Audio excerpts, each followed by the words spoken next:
The door swung open before Beatrice Hartley could stop it. Her hand flew to her mouth. The Duke of Ravensworth stood in the centre of his bedchamber. His shirt hung open, his chest was bare. His fingers froze on the buttons of his trousers. Beatrice stumbled backward. Her face burned with heat. "I am so sorry, Your Grace. I did not know. The housekeeper said to bring fresh linens. I thought the room was empty."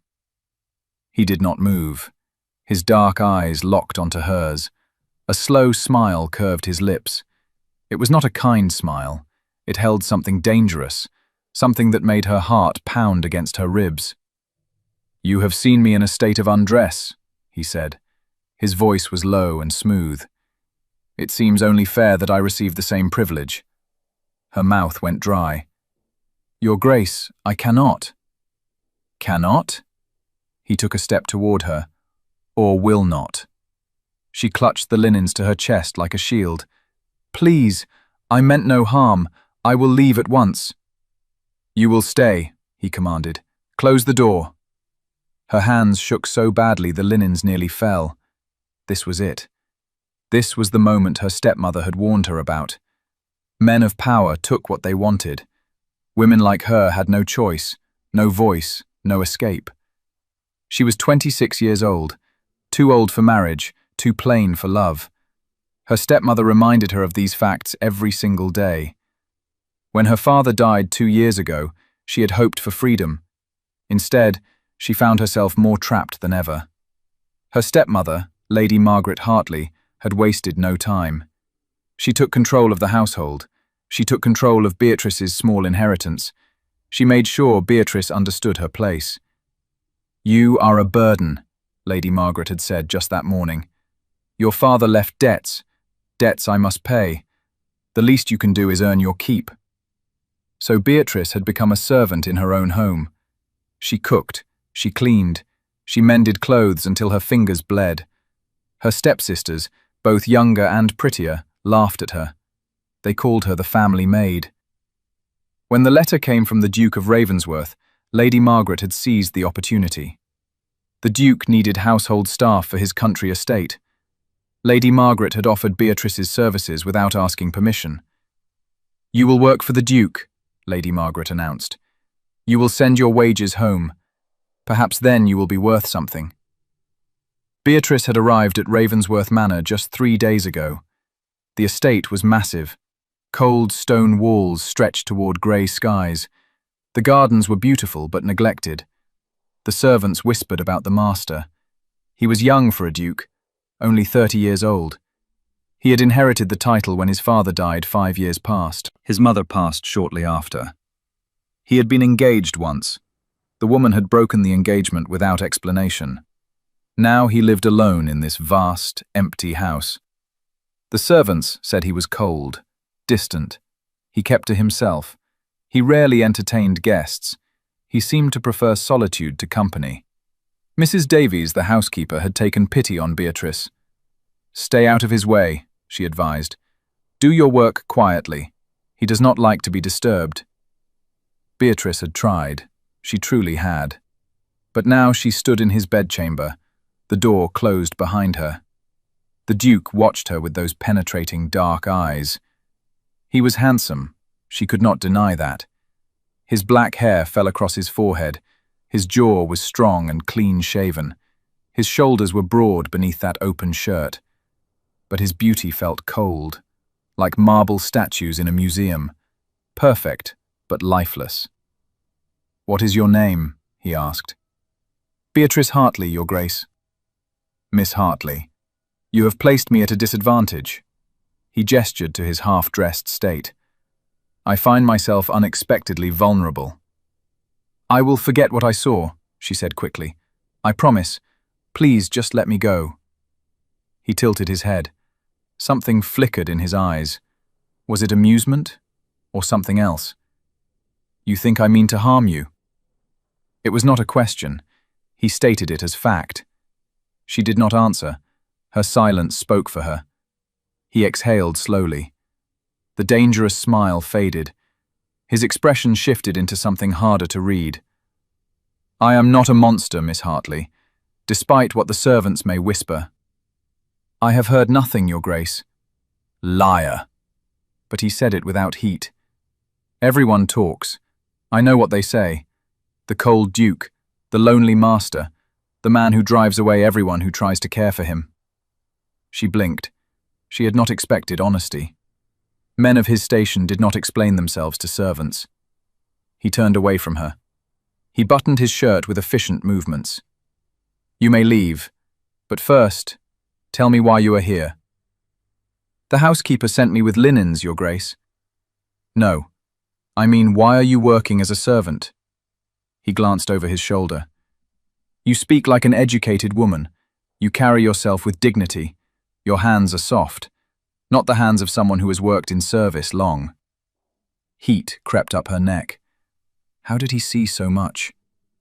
"My circumstances changed, Your Grace. I do what I must to survive." He turned fully to face her. His shirt was buttoned now, proper, but she could still see the image of his bare chest in her mind. "Family?" "My father died. My stepmother controls what little remains." Understanding crossed his features. "She sent you here?" "Yes, Your Grace." "And you had no choice?" "No, Your Grace." He was quiet for a long moment. Then he nodded once. "You may go. Leave the linens on that chair." She did as he commanded. Her hands still trembled. She moved toward the door. His voice stopped her. "Miss Hartley?" She turned. "Yes, Your Grace." "I was cruel just now. I wanted to see if you would cry, if you would beg." His expression was unreadable. "You did neither. You stood your ground. That is rare." She did not know what to say, so she said nothing. "I will not mention this incident to anyone," he continued. "You need not fear for your position." Relief flooded through her. "Thank you, Your Grace. But I warn you now, do not pity me. I see it in your eyes, the soft look women get when they think they can save me." His voice hardened. "I am beyond saving, remember that." She curtsied and fled from the room. Her heart raced all the way down the corridor. She did not stop until she reached the servants' quarters. Then she leaned against the wall and tried to catch her breath. What had just happened? He had been teasing her, playing with her, then suddenly honest, then cold again. The Duke of Ravensworth was not a simple man. He was layers upon layers, each one more complicated than the last. She thought of his words. "I am beyond saving." What had happened to make him believe that? What kind of pain made a man so determined to push others away?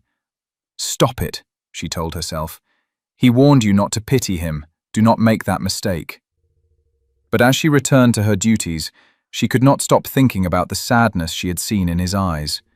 Just for a moment, just before he turned away. The next morning, Beatrice woke before dawn. She dressed in her plain grey work dress. She tied her brown hair back with a simple ribbon. She looked at herself in the small mirror above her wash basin. Plain, ordinary, nothing special. That was what she saw. That was what everyone saw. Her stepmother's voice echoed in her head. "You have your father's unfortunate features, that long nose, those thin lips, and your hair is such a dull brown, like mud." Beatrice turned away from the mirror. What did it matter? Beauty was for women who had choices. She had none. She made her way to the kitchen. Cook was already there, preparing breakfast. "Good morning, dearie," Cook said. She was a round, warm woman with kind eyes. "You look tired." "I am well, thank you. Mrs. Davies said you had a bit of trouble yesterday. Walked in on His Grace by accident?" Beatrice felt her face heat. "It was a misunderstanding, nothing more." Cook chuckled. "Do not worry. These things happen in big houses.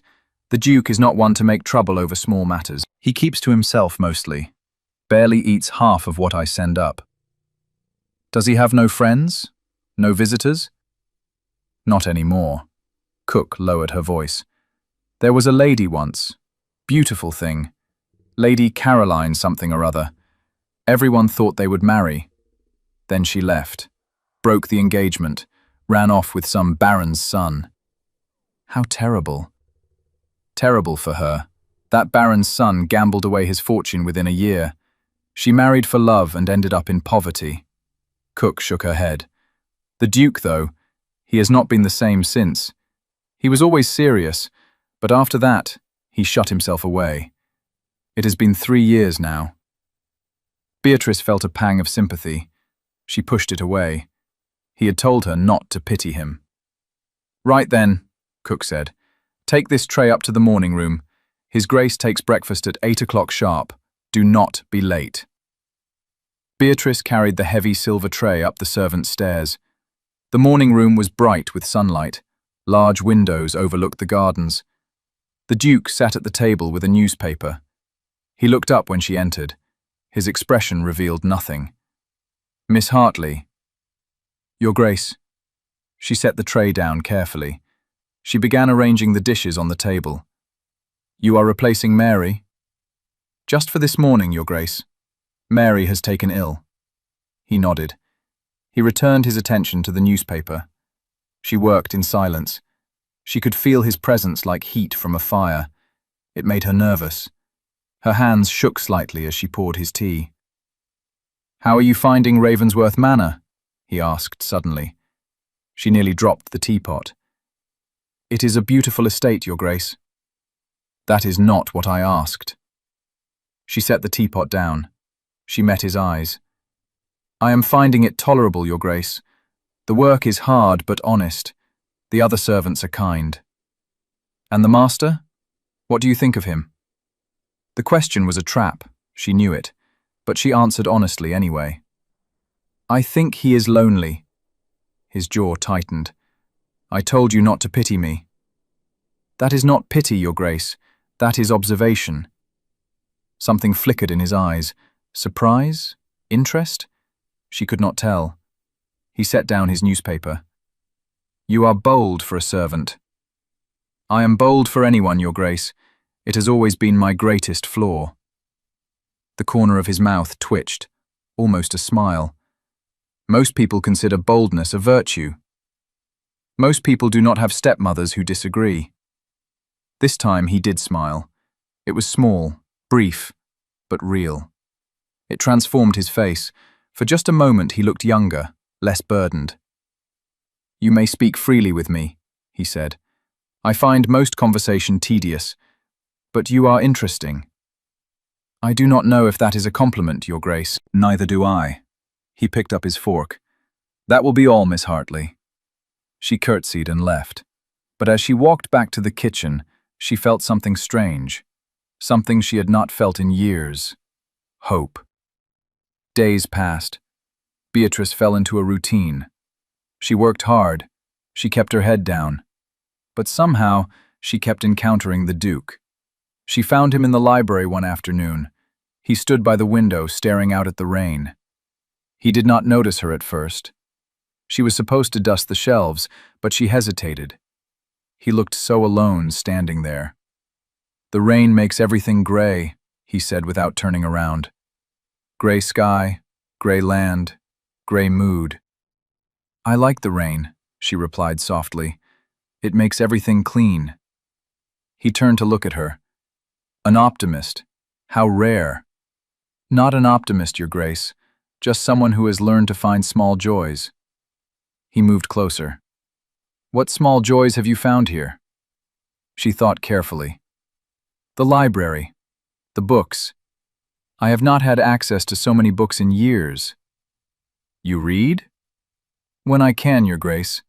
My father believed in education for daughters as well as sons." "A progressive man." "A kind man." Her voice caught. She still missed her father. The ache never fully faded. The Duke heard the emotion in her voice. His expression softened slightly. "You loved him?" "Very much." "And he loved you?" "Yes, Your Grace, he did." "Then you are fortunate. Not everyone experiences true parental love." She looked at him more closely. "Did you not?" He turned back to the window.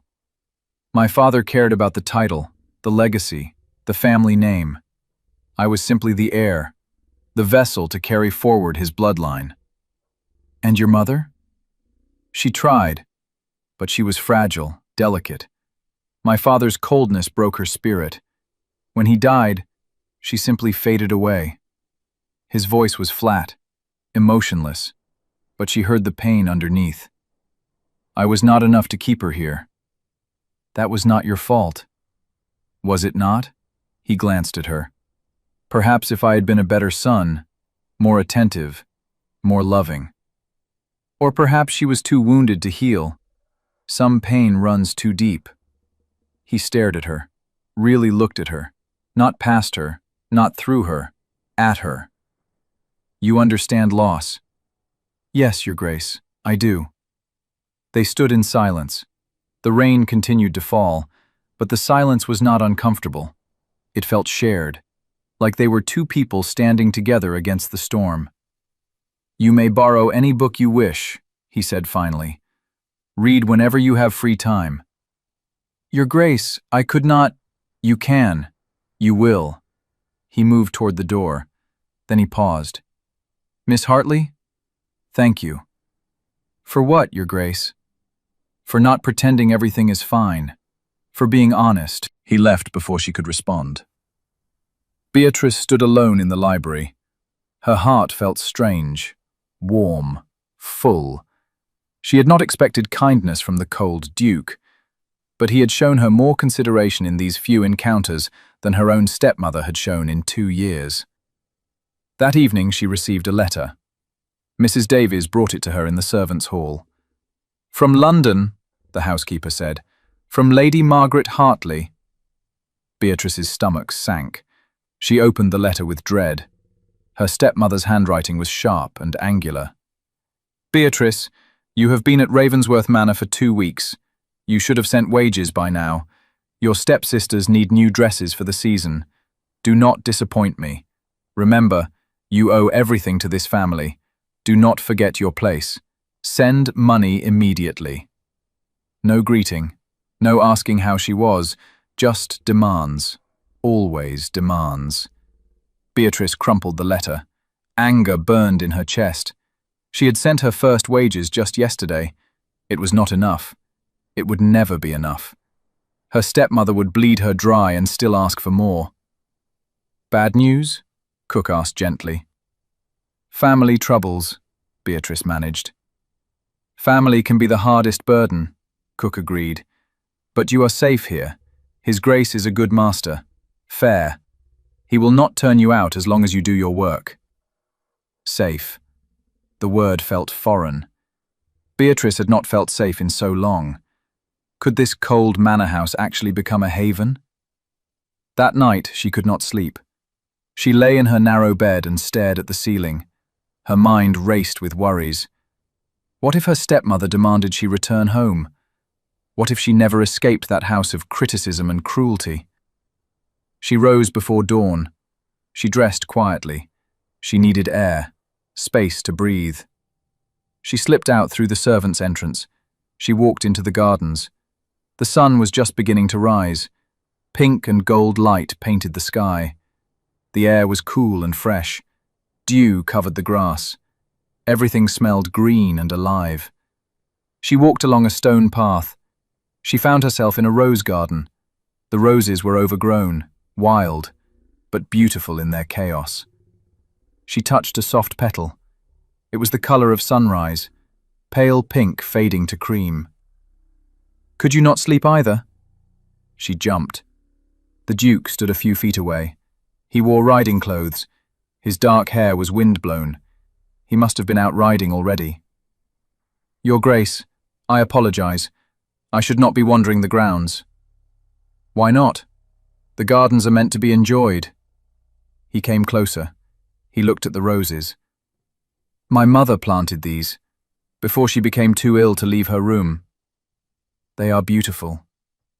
They are neglected, like everything else here. He reached out. He touched the same rose she had touched. Their fingers almost met on the soft petals. I cannot seem to care for anything properly. That is not true, Your Grace. Is it not? He looked at her. His dark eyes held such sadness. Everyone I care for leaves. My mother, my fiancé, even the servants do not stay long. They say I am too difficult, too cold. You are not cold. You are careful. What is the difference? Cold people do not feel. Careful people feel too much. They protect themselves by keeping distance. He was quiet for a long moment. You see too much, Miss Hartley. Perhaps you are simply tired of hiding, Your Grace. He stepped back. The moment broke. I should return to the house. I have business to attend to. Of course, Your Grace. But he did not leave immediately. He hesitated. Miss Hartley, if you ever need anything, if anyone troubles you, you may come to me. Her throat tightened. Thank you, Your Grace. He nodded once, then he walked away. She watched him go. Something had shifted between them, something fragile and new, something that felt like the beginning of friendship. The weeks passed more quickly after that. Beatrice found herself looking forward to unexpected encounters with the Duke. They happened more often than chance alone could explain. She began to suspect he sought her out. He found her in the library often. They spoke about books, philosophy, politics. He was surprised by her intelligence. She was surprised by his humor. Beneath the cold exterior he had wit, sometimes even playfulness. One rainy afternoon, they argued about a novel. She insisted the heroine should have chosen independence. He argued that love was worth any sacrifice. They debated fiercely. Then suddenly they were both laughing. You are relentless, he said. His eyes sparkled with amusement. You are stubborn, she countered. Perhaps we are both right. Impossible. We completely disagree. Yes, but we both care about truth. That is what matters. He smiled at her, a real, warm smile. It took her breath away. She realized with sudden clarity that she was in danger. She was beginning to care for him, more than she should, more than was safe. He was a duke. She was a servant in his house. Her position depended on maintaining proper distance. But oh, how she wanted to close that distance, to touch his hand, to ease the sadness she still saw in his eyes. One evening, Mrs. Davies asked her to bring wine to the Duke's study. He has guests, the housekeeper explained. Lord and Lady Pemberton, old family friends. Beatrice carried the tray carefully. She knocked on the study door. His voice called for her to enter. She stepped inside. The Duke sat behind his desk. A middle-aged couple sat across from him. Lady Pemberton was beautiful, elegant. She wore a gown of deep blue silk. Her blonde hair was arranged perfectly. She looked at Beatrice with cold assessment. Your Grace, Beatrice said quietly. She set the tray on a side table. Thank you, Miss Hartley. She felt Lady Pemberton's eyes on her, judging, dismissing. She poured the wine with steady hands. She would not show discomfort. Really, Ravensworth, Lady Pemberton said. You must do something about the help. This girl is far too plain. A pretty face makes any household more pleasant. Beatrice's cheeks burned, but she kept her expression neutral. She had heard worse from her stepmother. Still, the words stung. The Duke's voice cut through the room like ice. Miss Hartley is an excellent member of my staff. Her appearance is irrelevant to her duties. But surely, that is enough, Lady Pemberton. His tone left no room for argument. Miss Hartley, please stay. I may need something else. She moved to stand by the door. She kept her eyes down, but she felt his gaze on her.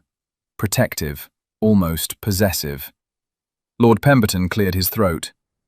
We came to discuss the season, Ravensworth. Lady Pemberton and I think it is time you returned to society. You have mourned long enough. I am not mourning. Then what are you doing? Lady Pemberton asked. Hiding here like a hermit. You are young, handsome, wealthy. You should marry, provide an heir. I have no interest in marriage. Because of Caroline? Lady Pemberton's voice sharpened. She was not worthy of you. She proved that when she ran off with that fortune hunter. You are better off without her." The Duke's jaw tightened. Beatrice saw his hands clench on the desk. He was angry, hurting. She wanted to go to him, to offer comfort, but she could not move. "Caroline made her choice," the Duke said coldly. "I respect that choice, but I will not be paraded around the marriage market like livestock." "You are being dramatic." "I am being honest." He stood. "Thank you for your concern, but I am quite content with my life as it is." Lady Pemberton looked at Beatrice, then back at the Duke. A nasty smile curved her lips. "Content? Or distracted? Really, Ravensworth, if you need companionship, there are appropriate ways to find it. Dallying with servants is beneath you." Beatrice felt as if she had been slapped. The implication was clear, disgusting. She was not, they were not, nothing improper had happened. The Duke's voice turned to steel. "You will apologize to Miss Hartley, now." "I will do no such thing." "Then you will leave my house, immediately." Lord Pemberton stood hastily. "Come, my dear, we have overstayed our welcome." Lady Pemberton rose with dignity, but her eyes were cold with fury. "You are making a mistake, Ravensworth. That girl is nothing. She is using you." "Get out."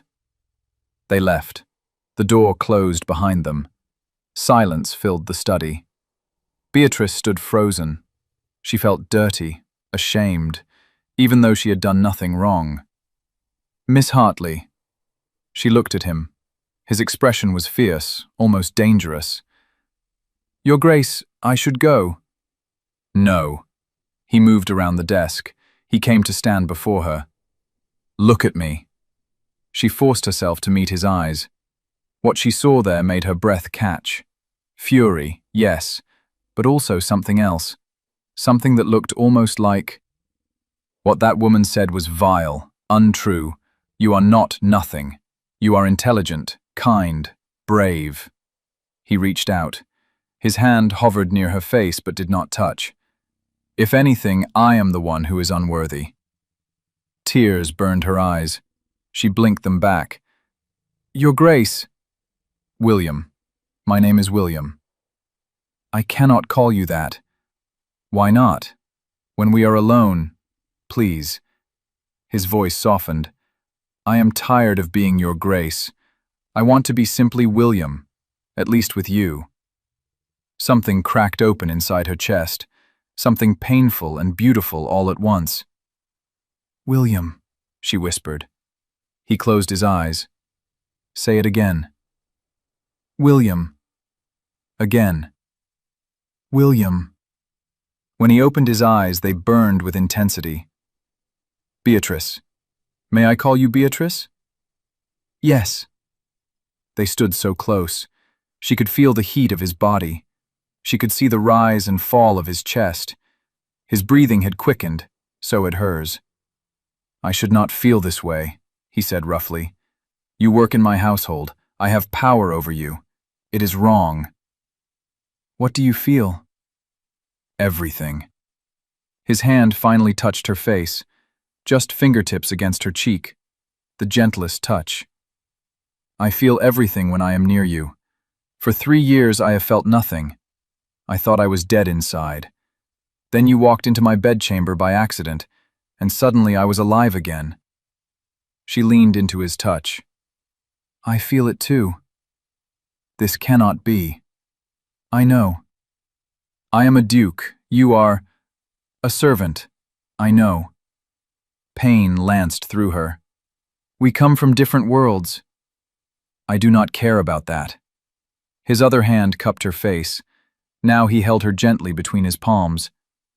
"I care that I could hurt you, that my position gives me power you cannot refuse. I will not abuse that. I will not take advantage." "You are not taking advantage." "Am I not?" His thumb traced her cheekbone.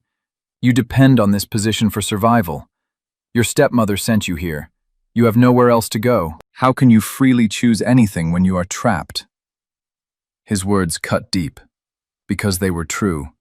She was trapped, dependent, powerless, and yet, "I choose this moment," she said firmly. "Right now. I choose to stand here with you, to let you touch me, to tell you that I care for you. That is my choice. Mine." His eyes searched hers. "You are remarkable." "I am ordinary." "No, never ordinary." He leaned closer. His forehead rested against hers. "I want to kiss you, but I will not. Not until you are free. Not until you have true choice." "Then give me that freedom," she breathed. "Let me choose." "How?" "Pay me my wages in full. Give me enough that I could leave if I wished. Then I will have choice. Then I will stay because I want to, not because I must." He pulled back. He looked at her with wonder. "You would risk everything? What if I said no? What if I sent you away?"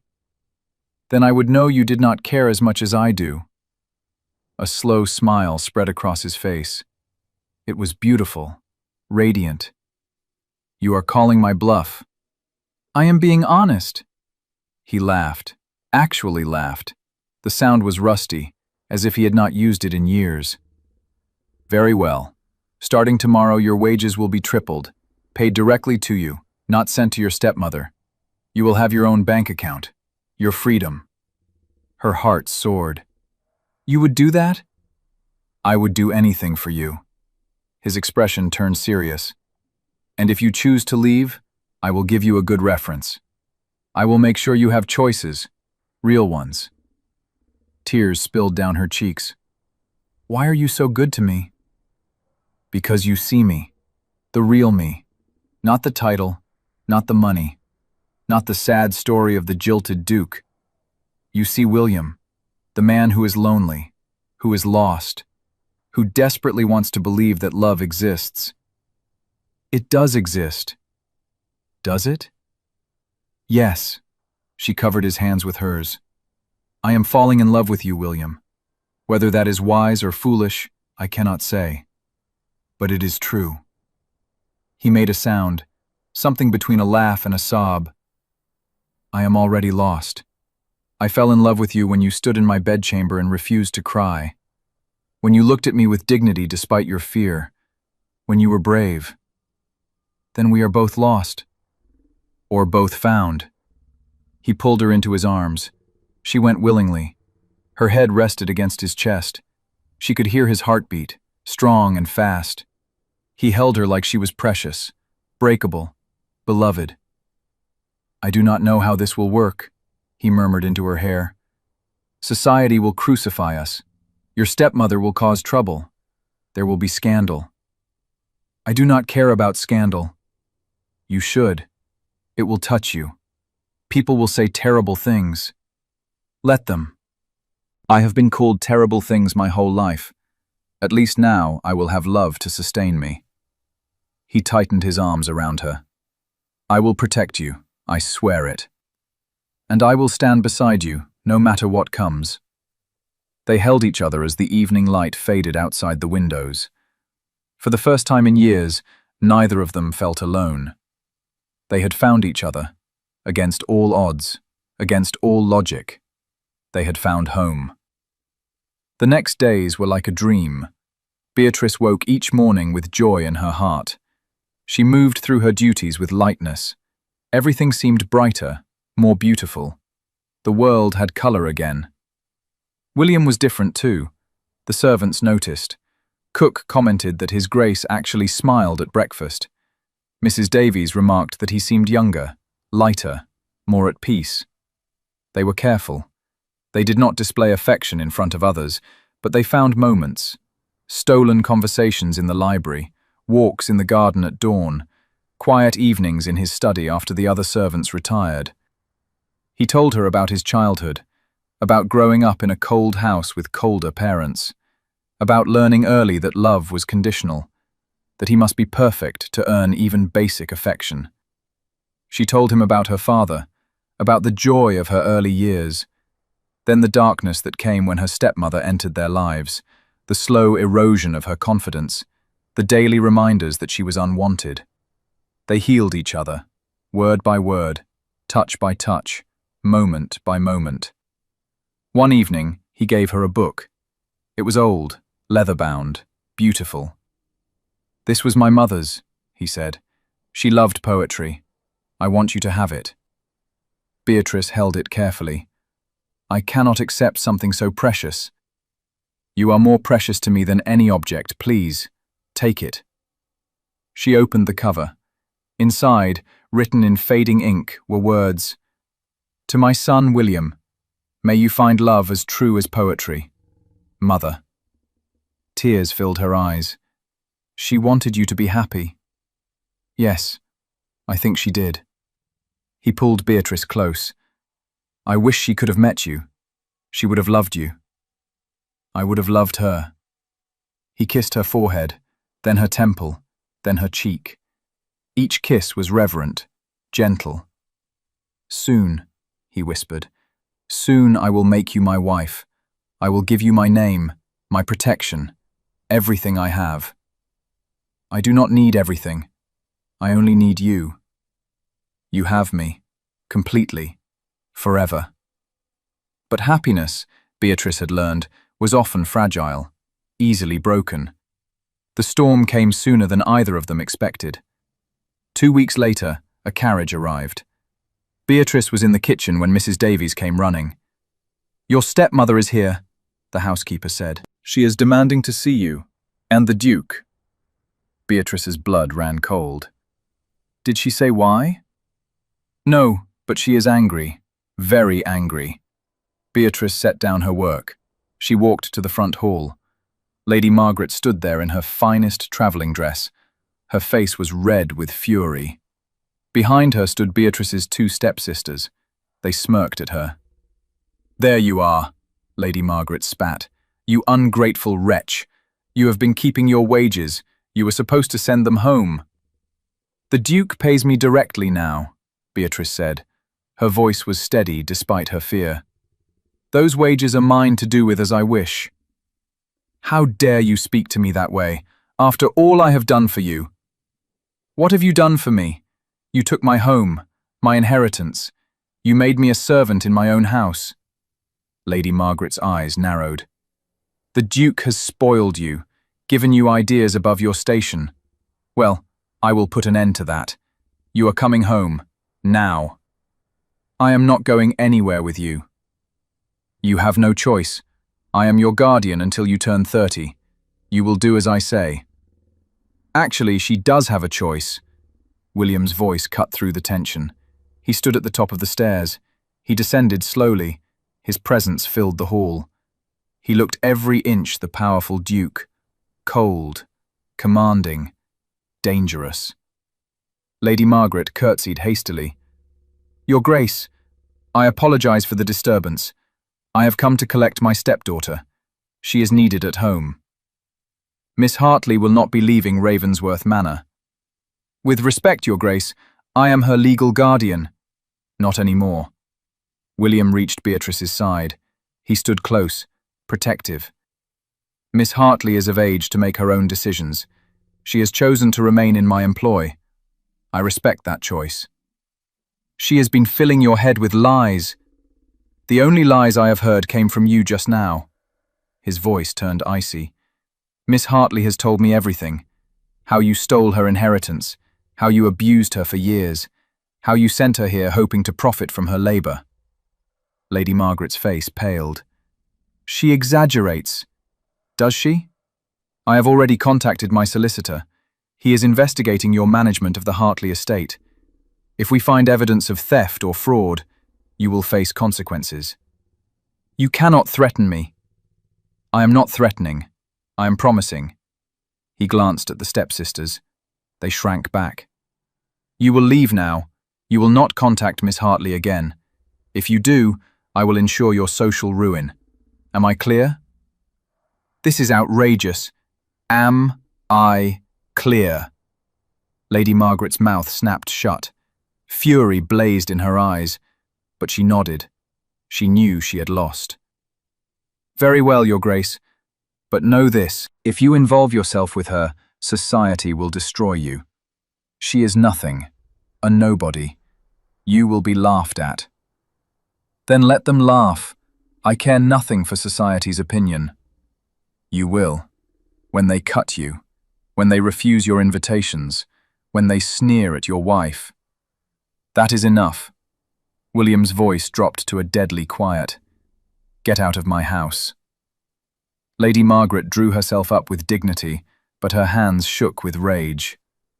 Come, girls, we are leaving. They swept out. The door closed behind them.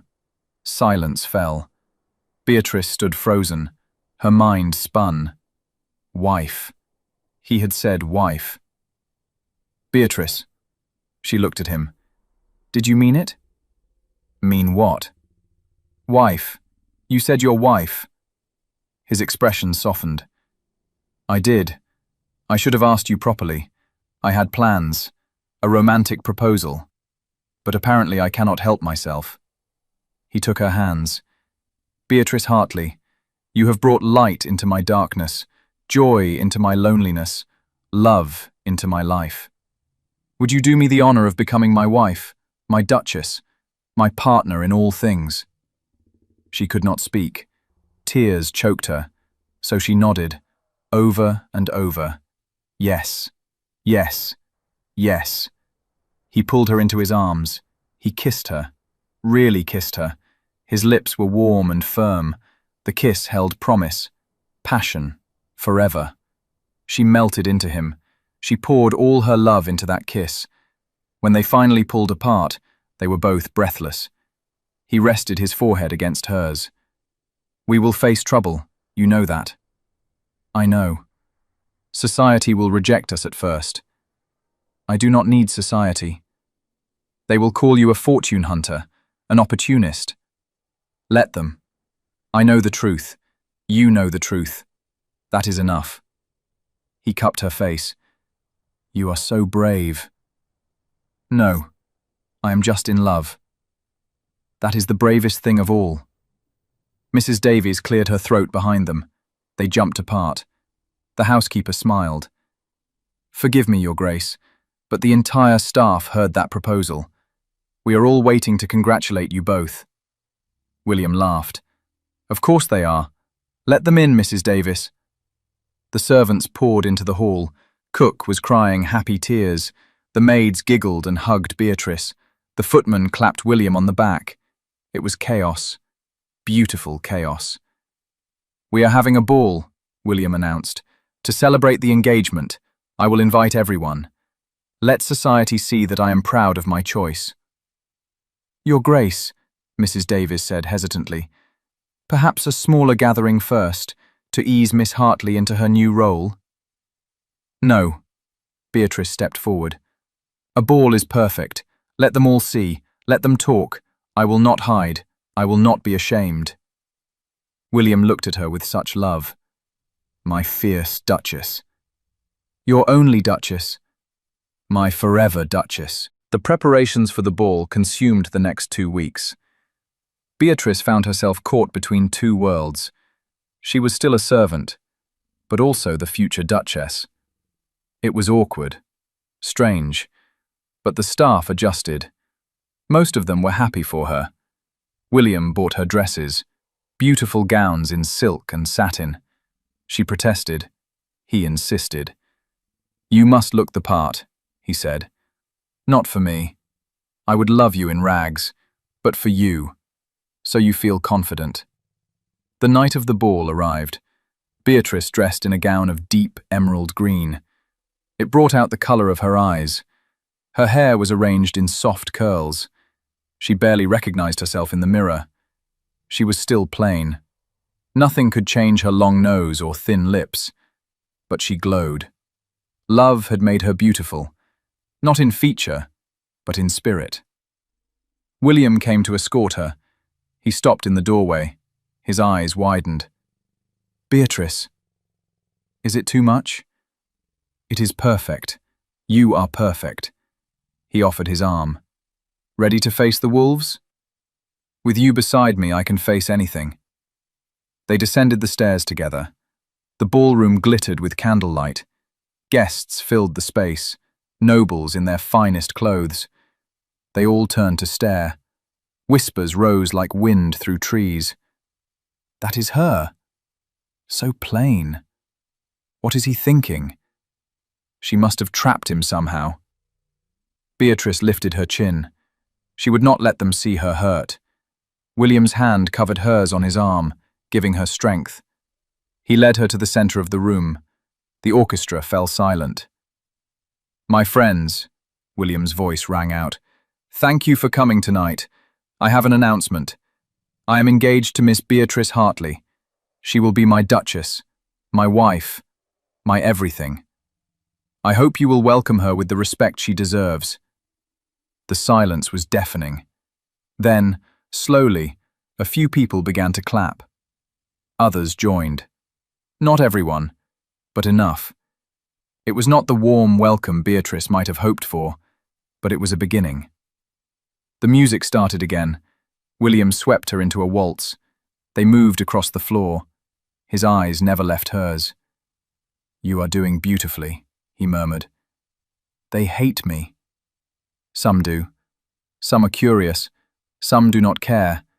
But all will learn to accept you, because I will not give them a choice." "What if this ruins you?" "You could never ruin me. You saved me." They danced, and despite the cold stares and whispered gossip, Beatrice felt happy. She was in the arms of the man she loved, the man who loved her in return. Nothing else mattered. But the evening held one more trial. Halfway through the ball, a woman entered. She was breathtaking. Golden hair, perfect features, dressed in a gown of pale pink silk. She moved through the crowd with confidence. Everyone watched her. William went still, his hand tightened on Beatrice's. "Caroline," he breathed. So this was the woman who had broken his heart, the woman who had left him. She looked like a fairy tale princess, beautiful beyond measure. Lady Caroline approached them. She curtsied prettily. "Your Grace, how wonderful to see you." "Lady Caroline," William's voice was cold, "I did not expect to see you here." "I heard about your engagement. I had to come, to offer my congratulations." Her smile was poison sweet. "And to see this miracle, the servant who captured the Duke of Ravensworth's heart." Beatrice felt every eye in the room on them. This was the moment, the test. Would William defend her, or would he falter in front of his former love? "Miss Hartley is not a servant," William said clearly. "She is my fiancée, and she is worth 1,000 of you." Caroline's smile slipped. "I see. You are still angry with me." "I am not angry. I am grateful.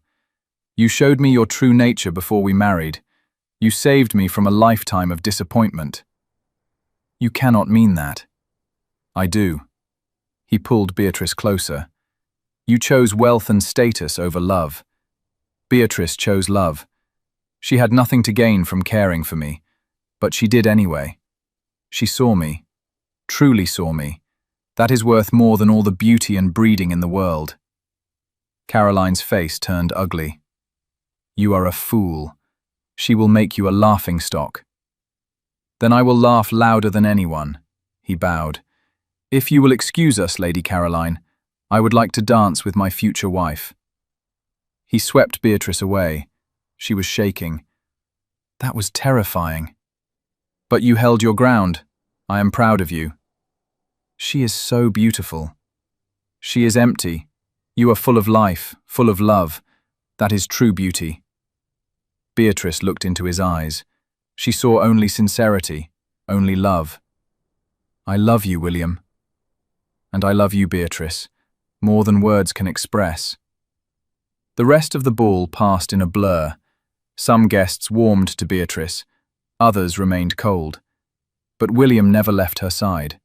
He made sure everyone knew she was under his protection, that an insult to her was an insult to him. By the end of the night, Beatrice was exhausted, but triumphant. She had survived. More than that, she had thrived. She had stood beside her duke and claimed her place. The wedding took place 1 month later. It was not a grand society affair. William and Beatrice chose a small ceremony, just close friends and kind servants. They spoke their vows in the Ravensworth chapel. His voice was strong, hers was steady. They promised to love each other through all trials, through all seasons, forever. When he kissed her as his wife, Beatrice felt complete. This man, this wonderful, broken, healing man, he was hers, and she was his. Together, they would face the world. Their wedding night was tender. He carried her to his bedchamber, the same room where they had first met. "I have waited so long for this moment," he whispered. "So have I." He undressed her slowly, reverently. He kissed every inch of skin he revealed. She had been so afraid of this moment, but there was no fear now, only love, only trust. "You are beautiful," he said against her skin. "I am plain." "No, never plain, not to me." He looked into her eyes. "You are everything I have ever wanted, everything I never knew I needed." She touched his face. "Love me, William." "I already do. I always will." They came together in passion and tenderness. It was not perfect, but it was real. It was theirs. And when they lay tangled together afterward, both breathless and happy, Beatrice knew she had found home. "Thank you," William murmured into her hair. "For what?" "For walking into my bedchamber that day, for not running away, for seeing past my walls, for loving me despite everything. Thank you for being worth loving." He laughed softly. "We are quite a pair." "Yes, we are." They fell asleep in each other's arms. Two broken people who had become whole. Two lonely souls who had found their match. Two hearts beating as one. The months that followed were not easy. Society was slow to accept Beatrice. Some doors remained closed, some events excluded them, but others welcomed them. William's true friends proved themselves. They saw his happiness. They accepted his choice. Beatrice threw herself into managing the estate. She had the gardens restored. Her mother-in-law's rose garden bloomed again. She opened the house to guests, real guests who came for company, not for gossip. She also changed how the servants were treated. Fair wages, reasonable hours, kindness and respect. The household flourished under her care. Even the most skeptical servants came to love their duchess. William watched his wife with wonder. She had transformed his cold manor into a warm home. She had brought laughter into rooms that had known only silence. She had given him purpose beyond his title. One evening, 6 months after their wedding, she found him in the library. He sat by the fire with a book, but he was not reading. He stared into the flames with a small smile. "What are you thinking?" she asked. He looked up, his face lit with joy. "I was thinking about how that embarrassing moment changed everything. You walking in on me undressing. I was so arrogant. I demanded you show me the same. I thought I was being clever." She laughed. "You were being terrible." "I was being defensive, scared. You were so brave and honest. It unsettled me." He pulled her onto his lap. "I fell in love with you in that moment. I just did not know it yet.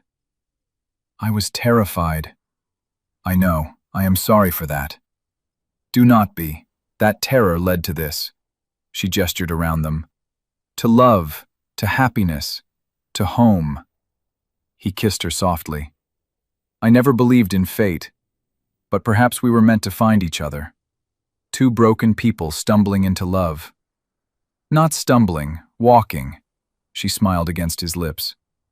"Walking into each other's lives, walking into our future, together." "Together," he agreed. "Always together." They sat by the fire, husband and wife, duke and duchess. Two souls who had found their perfect match. The world outside might judge, might gossip, might disapprove, but here in their home, They were simply William and Beatrice, two people who loved each other with all their hearts. And that was enough. More than enough. It was everything. Years later, they would tell their children the story of how they met. "Your mother walked in on me undressing," William would say with a grin. "And I was so struck by her beauty that I could not let her go." "That is not how it happened," Beatrice would protest, but she would be smiling. "I was a servant. You were impossible. We should never have fallen in love." "But we did," their children would chorus, because they had heard this story 100 times. They never tired of it. "But we did," William would agree. He would pull his wife close.